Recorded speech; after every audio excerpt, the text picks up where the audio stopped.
創世小夫妻七頭笑嘻嘻，我是英流，今天要帶大家走金廈小三通，因為我要帶學人去廈門旅遊，因為我們從來沒有去過廈門，也是第一次造訪金門。現在來到金門港語運中心，堪稱一個機場的規模，35000平方公尺。金門到廈門只要30分鐘的船程，有點像是從台北到北投之間的捷運的距離，非常的近。第一次來到金門港語中心，非常的吸引，非常大。聽說它比之前的大3.5倍。第一次來的時候，看到這邊好明亮整潔，動線其實都規劃得非常好，因為它的指示標示都寫得非常的清楚。旅客如果來到金門港語中心，這邊也不用擔心會迷路。除了金門港語中心之外，到了廈門的五通碼頭，我要帶大家去看一下勁便利台胞服務專區，聽說位置變了，所以我要帶學人這邊去辦電信卡以及銀行卡，教大家怎麼走，以及它有哪些申辦的業務內容。非常期待這次的廈門之旅啊，能帶給大家一些不同新的感受。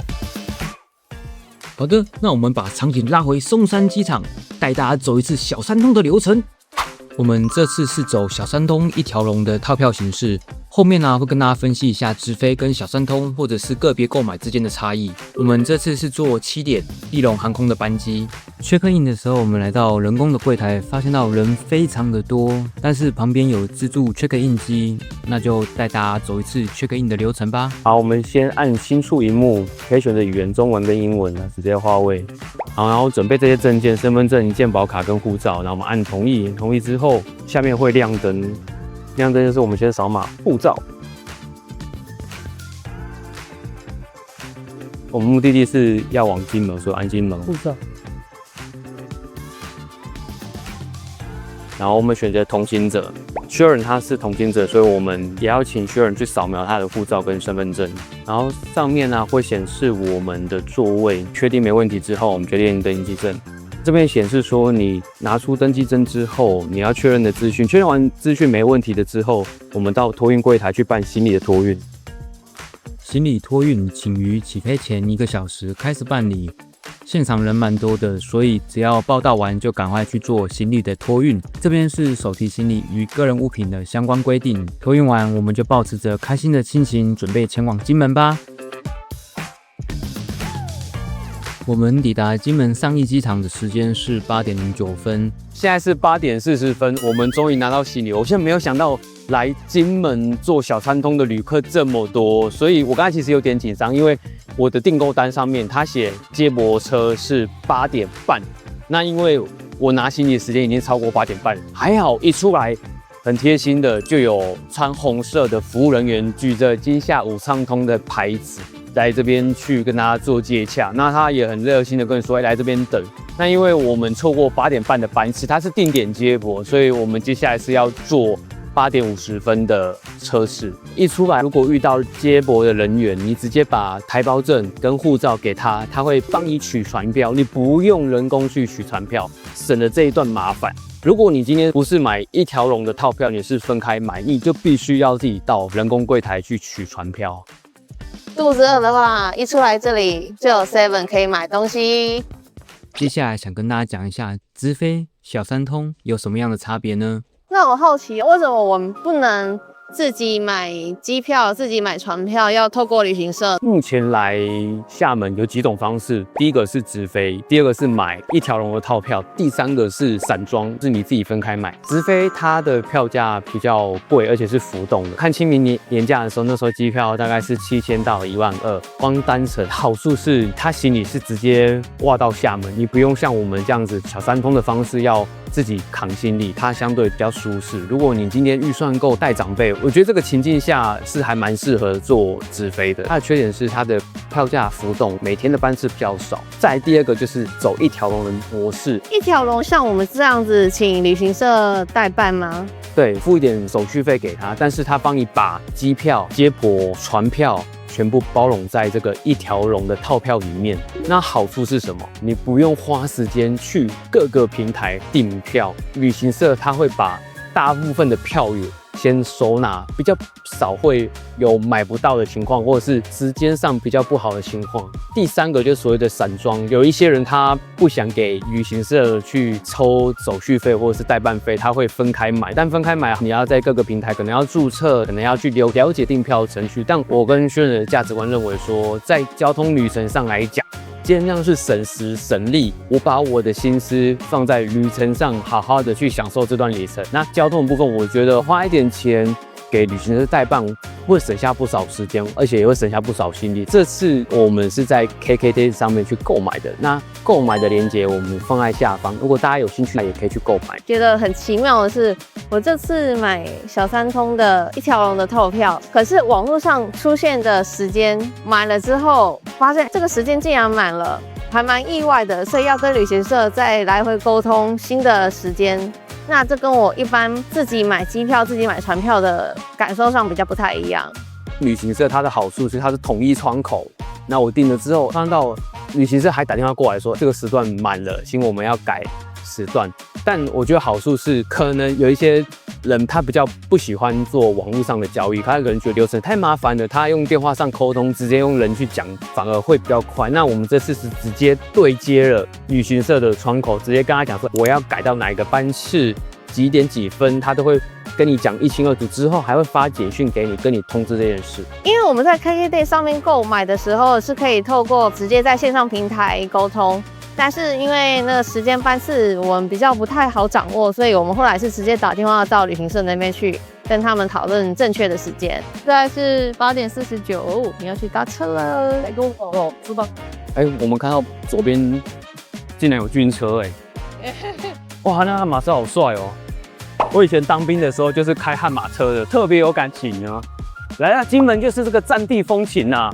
在我們女生眼裡，就是想說哇，男生又開始講他想當年當兵的時候，所以你問我直飛跟小三通有什麼樣另外一個差異嗎？我覺得你可以落地金門，感受一下金門的戰地風情，這個是直飛做不到的。所以我一下來的時候，我有覺得我好像要準備教召要當兵的感覺。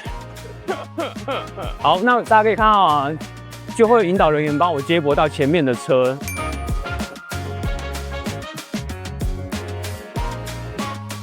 接駁的過程中啊，會安排一個購物的行程。那有15分鐘的時間逛貢糖，但是他沒有強制規定一定要買，所以沒有關係。在接駁的路上啊，想跟大家分享一下導遊跟我們講的一些小故事。我剛剛聽到導遊講比較特別的地方，是因為金門這裡比較原始，那廈門那邊就很繁華，所以到假日的時候有蠻多廈門的人想要親近一點，就會過來金門這邊玩。那金門人這邊想要晚上熱鬧，想要夜生活，就會跑到廈門那邊去玩。所以是兩個不同的世界。我們抵達金門港旅中心的時間是9點24分。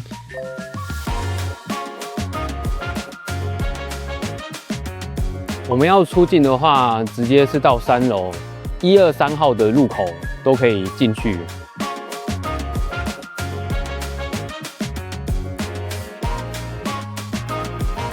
我們要前往廈門五通碼頭的話，3樓是離港大廳。回台灣的時候才會抵達到1樓的離港大廳哦。離港大廳真的滿滿的人潮。接下來讓我來跟大家介紹一下離港大廳有哪些服務跟設施吧。進來抵港大廳的時候，右邊這邊是行李托運跟售票處。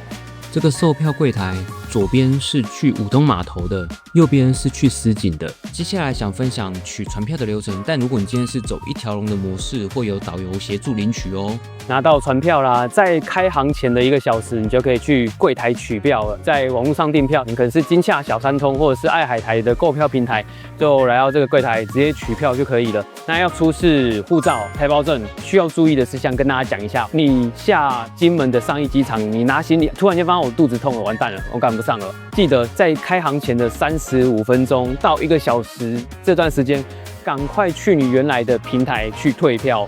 如果你來得及趕得上，一定要在開航前的30分鐘趕快取票。如果你沒有取票，沒有使用這張票，不能退，而且是直接作廢。我剛才講的那個上述情況是說，如果你自己個別來買船票，你要注意上面的時間，遵守這規定，不然到時候會很麻煩。這次是透過 KKday 去買一條龍的套票，要退要更改也是要在2個工作天前完成。這邊也想跟大家提醒一下，如果你今天買從台灣本島到金門的機票啊，建議提前15天之購買，選的時段會比較好。我這次也犯了一點點小錯了，我大概是7、8天之前購買的，翻到它那個時段沒有很好。在離港大廳這邊，如果你今天是商務人士，或者說你剛好有帶筆電，或者是要充手機的話，這邊也有站立式的充電站。非常貼心，座椅旁邊也有座椅式的充電，還蠻貼心的哦。這裡還有護理站，剛剛看到一個老人家可能手受傷了，所以馬上有護士小姐幫他處理。換錢的話，也可以來到金門信用合作社櫃檯左上角這邊就有寫它的匯率，在售票處的右邊可以看到有聖主食品、僑安牧場以及 Seven。所以你今天如果肚子餓，想吃點美食，可以來這邊吃點小東西。售票處的另外一邊就是靠近 Seven 這一邊，這邊主要是去泉州的。這邊有一個非常不錯的海景餐廳，價格上算偏中高一點點，但是它的海景真的蠻無敵的。如果說你有空閒時間，不妨來這邊吃點東西，喝一下咖啡。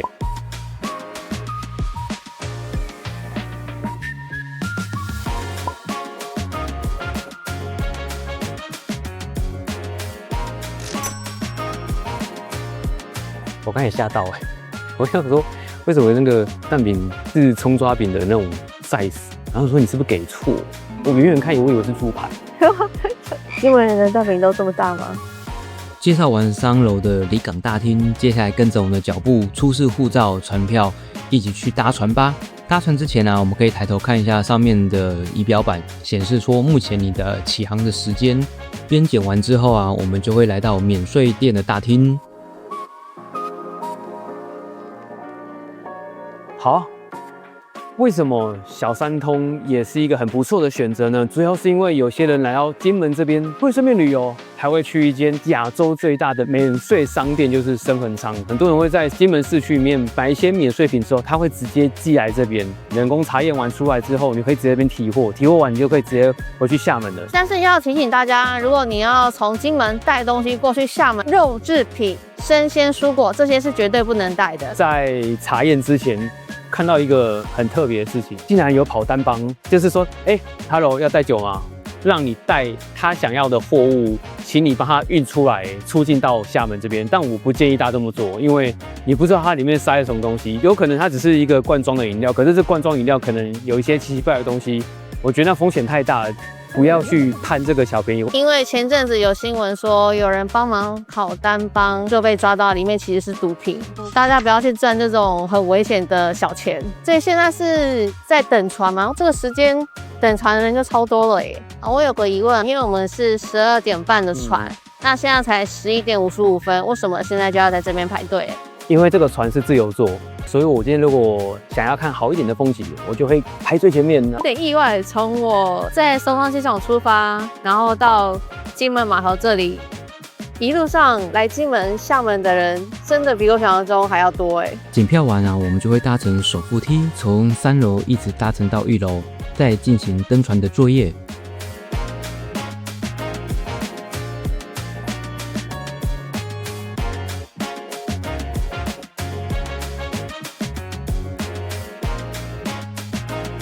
登船的時候啊，可以把你的行李請工作人員幫忙去安置，請務必記得你的行李是擺放在哪一個位置，以免下船的時候找不到而錯失驚慌哦。航程大概30分鐘的時間，船上真的還蠻安靜的。我剛才有不小心睡着過，你有睡着嗎？有啊，我有睡着啊，那一樣就是被那個浪給嚇醒。對，就一次，第一次坐小三通的搭船體驗來講，我覺得還不錯，而且可能是那個船員特別的兇，所以船上特別的安靜，因為還是有人不守規矩，就是直接在行駛之中站起來，所以那個船員他要比較大聲的去呼喊這件事，所以大家都感覺在船上好像比較乖一點。但是如果說一靠岸之後開始就來亂了。其實我想講的是，因為在行駛之中，如果浪比較大，會有點危險，建議大家不用急着下船，因為如果浪太大，你跌倒會有點危險。因為像我跟薛仁之前在上海浦東機場先辦過我的個人信息採集，所以他可以直接走 eGate 掃描台胞證，辨識你的人像，按壓你的大拇指指紋，就可以直接通過了。所以如果你今天有機會到中國大陸各大的機場，有那種快捷採集的機器，去做一下個人指紋辨識，還有人臉採集。如果你想要看完整的教學影片，可以看我們之前在上海浦東機場拍的影片，裡面有完整的介紹。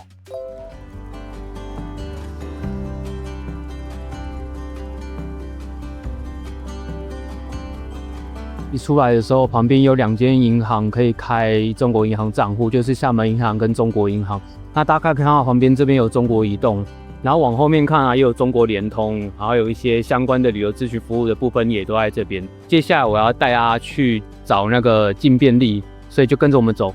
一出來還是有一個不太習慣的地方，就是好多人抽煙，煙味蠻重的。一入境一直有推銷人員來跟你推銷，說我們這邊有廈門的一條龍服務，這個換匯、手機、電信都有，還有一條龍，還有旅遊服務。我不建議在碼頭這邊辦電信服務，為什麼？因為他們算是代銷多抽一手，你就直接到進便利這邊去辦中國移動就好了。場地來講還比較舒服一點點，比較像正規的營業場所。對啊，因為你入境的時候，很多旅客都擠在門口這邊，所以會比較擁擠。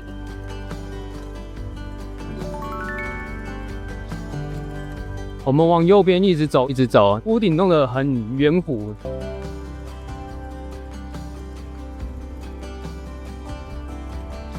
進來進便利後啊，我們就可以到旁邊去抽號碼牌，可以辦駕照、居住證以及電信號碼。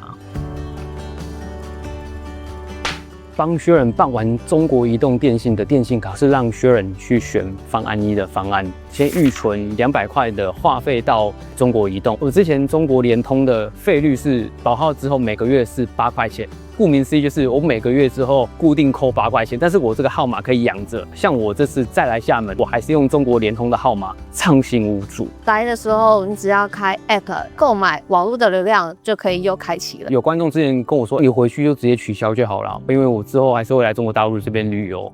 因為取消之後，代表我門號就 cancel 掉了，就釋放給其他人用。那你下次再來中國大陸旅遊，又要再辦一次門號，對不对？那當然，如果你很常來這裡旅遊，就建議大家用保號的方式。因為我還沒來廈門旅遊之前，我要訂一些餐廳跟景點的時候，我其實有的時候要收簡訊，我在台灣還是收得到中國大陸這邊傳來的簡訊，我可以直接定位。有一支手機門號還是会方便很多，因為像我知道我要來廈門旅遊，所以我又在淘寶買了一些東西，然後又寄到我的飯店。寄到飯店的時候，建議是要有手機號碼啦，因為它會有個驗證碼讓你去飯店取。還有一個服務你絕對不能錯過，就是廈門針對首次前往大陸並從廈門口岸，如五通碼頭、高崎國際機場推出了手來台胞廈門服務包，包含了3大生活與旅遊的優惠便利，絕對不能錯過哦。但因為居住證辦理的人真的太多了，後来我們放棄了，我們就打算走回碼頭這邊去開銀行賬戶，沒想到哦，我剛才辦完電信卡，本來要到廈門銀行跟中國銀行這邊去辦銀行賬戶，但沒有想到我的首選是中國銀行。它每一天大概只有20位名額。那现在時間是幾點？現在是2點22分，但是聽起來還是有名額的，因為我剛剛看上面名額只有18個，但是因為辦理是需要時間，所以他們時間到了也不會再繼續辦，所以有2個問題，一個是名額限制，一個是時間的問題。應該是像台灣的銀行營業時間3點半就收行了，預估那時間可能要差不多，已經超過他們的營業時間。